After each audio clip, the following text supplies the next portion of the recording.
dito sa Masagi po. Yes, alala ko yung project ko na And alam ko pa rin na ang Blackpink ko before ay sila talaga yung mga prime movers leading towards the rightful protest.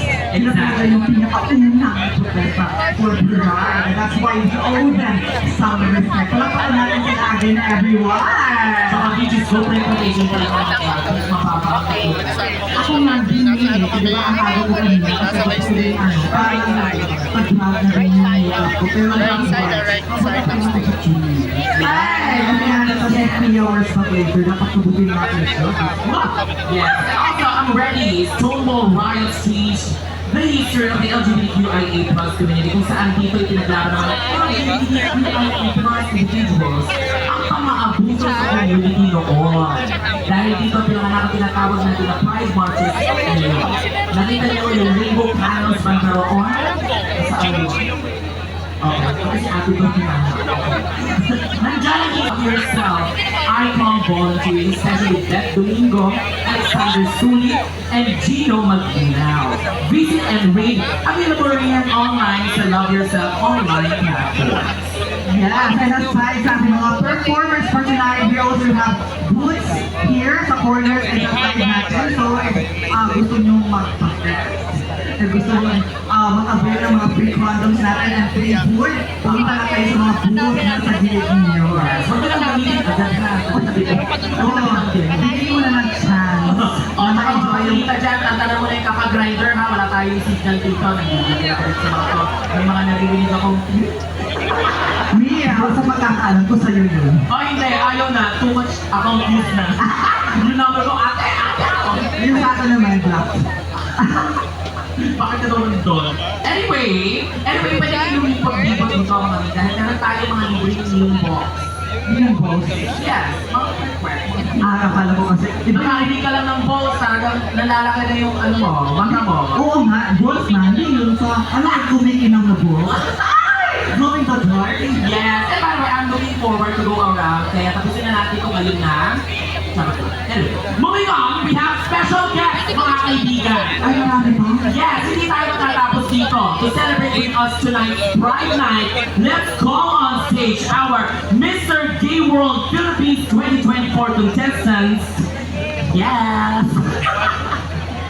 So, nasaan? Okay. Ayan na. Interviewin pa natin sila. Hindi ko interviewin natin. Ang OA ko, ang OA. Interviewin lang natin sila ha. Hello po, palapakan naman natin ang mga Still Mr. Gay World Philippines contestants. Konting music naman dyan mga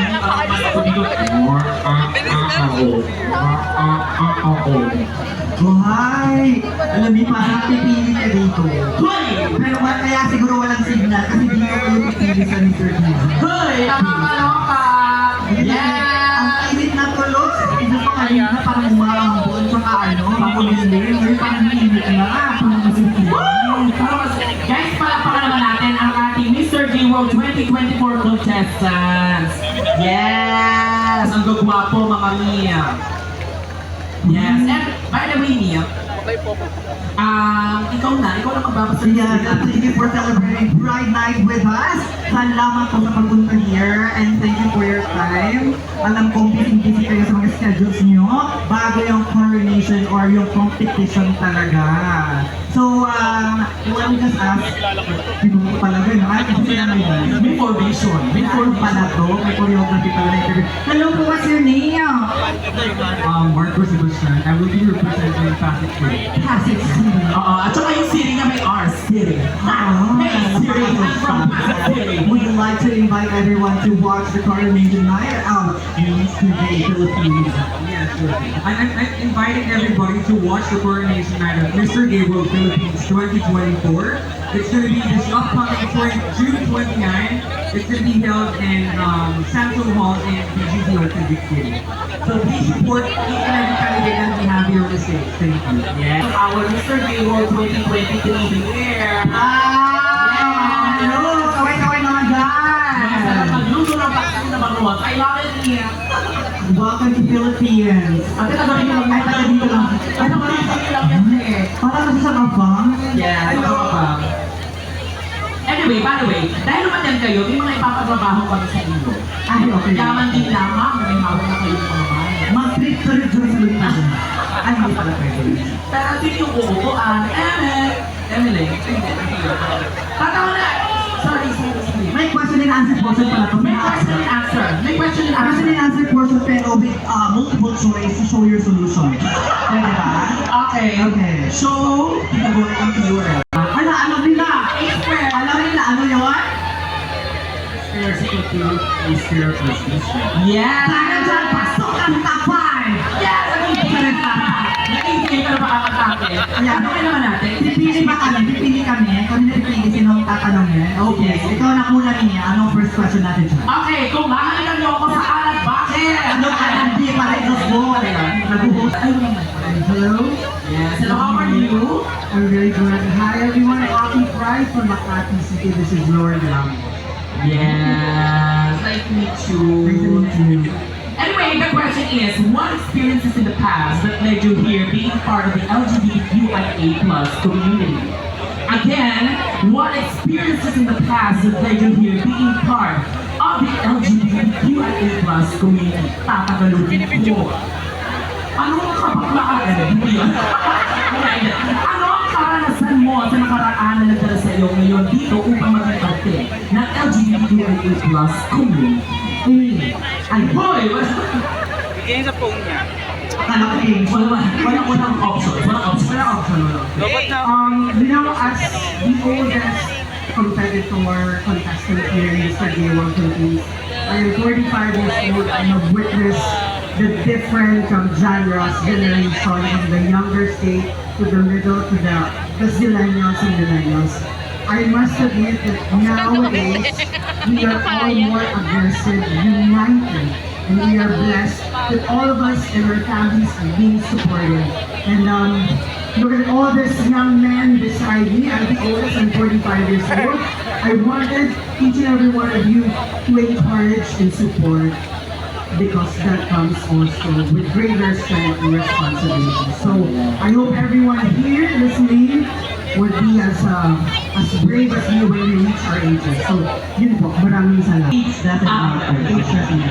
Parang hindi naman halata, Parang hindi naman halata. Yes, and next natin yung tatanungin, of course, ang layo din ko sila So ito na yung tatanungin ko. Of course, I am from Davao, so tatanungin ko rin kung taga Davao. Yes, in Bisaya. In Bisaya. na. Bisaya muna. Okay, Bisaya. Noon sa mga tanong. What? Bisaya ka, di ba? Audition ko muna tapos kung kaya ko ha, hindi ko mapapromise na makaya ko.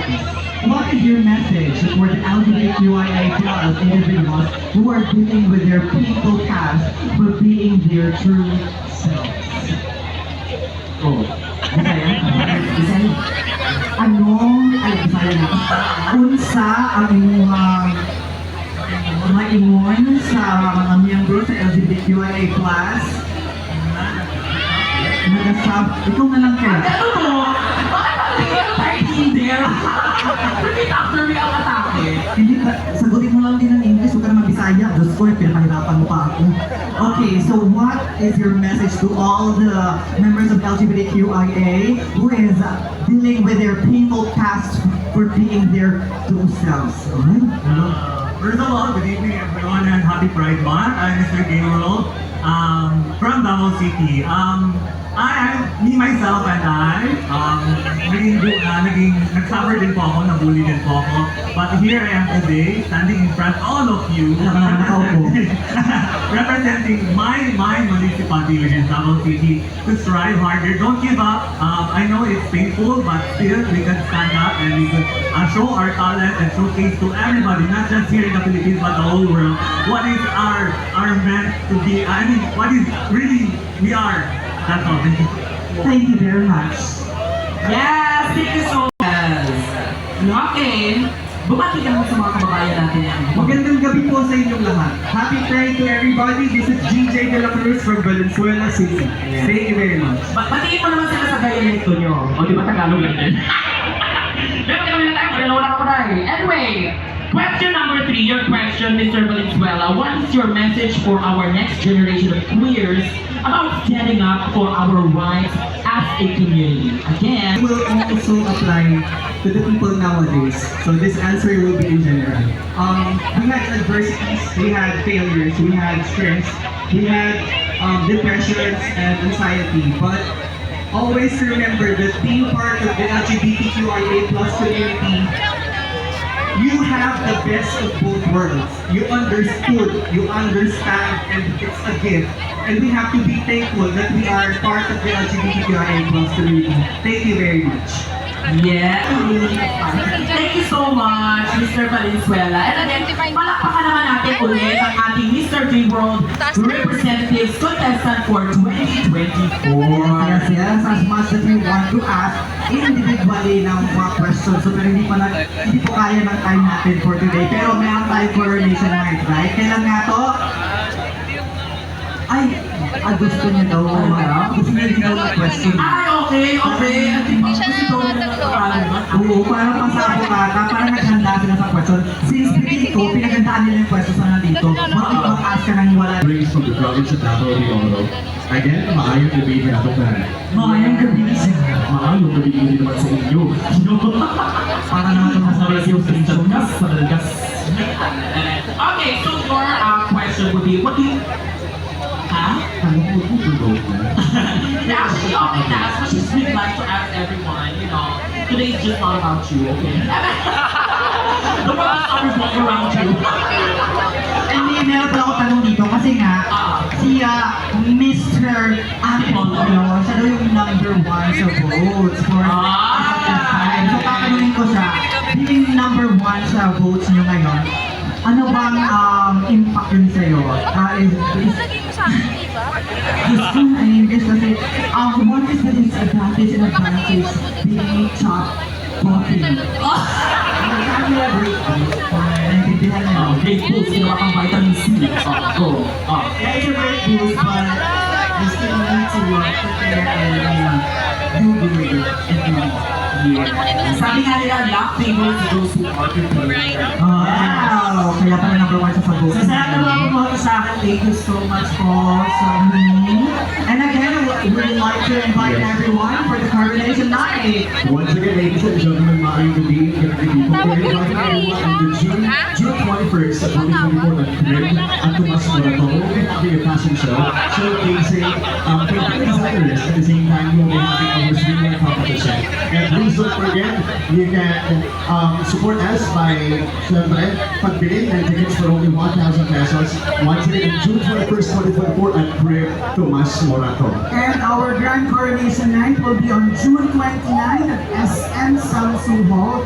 So if you have your friends out there, please do support Mr. Gabriel 2024 with the rest of the candidates from Luzon, Visayas, and Mindanao. Maraming salamat po and happy Pride Month from NGWP 2024. Punta sa mga kumbari mo, ate! Para na sa radio station sila magsalita. Well, again, thank you so much again for gracing your presence here dito sa iconic nating event today. Yes. For our Mr. Gay World 2024 contestants. Paalam natin sila, guys. Yes, napakahirap mo. Napakahirap. You may now take your access with you, gentlemen. So, take your exits. Ang dami You can take your exits. Gusto pa nila mag-tsunami walk habang Okay, again, let's give it up to our Mr. Gay World Philippines!